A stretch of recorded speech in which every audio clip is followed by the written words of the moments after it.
कन्या विद्यामंदिर हेळवाड यांच्या वतीनं अनेक उपक्रम राबवले जातात आणि आज आपल्या या शाळेमध्ये एक टाकाऊपासून टिकाऊ पदार्थ तयार करणे, प्लास्टिक पिशव्याचा वापर कमी करून कापडी पिशव्याचा किंवा कागदी पिशव्याचा वापर कशा पद्धतीने करायचा आणि पर्यावरणाचं जे ऱ्हास व्हायला लागला ते थांबवायचं आणि पर्यावरणाचा बचाव कशा पद्धतीने करायचा ही या मुलींना चांगल्या पद्धतीनं शाळेत शिकवलं आणि ते आम्हाला येऊन त्यांनी चांगल्या पद्धतीचं माहिती दिली.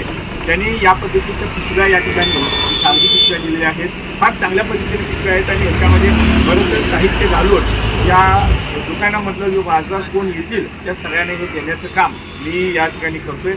मी या शाळेच्या व्यवस्थापन समितीचा अध्यक्ष असून मला अभिमान वाटतो की या शाळेतल्या सर्व शिक्षकांचा व विद्यार्थिनीचा की त्यांनी प्रत्येक वेळेला एक वेगळा काही ना काही उपक्रम राबवतात आणि त्यातलं एक वेगळं समाजाला किंवा या जनतेला किंवा या सर्वांना एक ज्ञान देण्याचं काम आमच्या शाळेच्या वतीनं होतं. हा मला अभिमान वाटतो.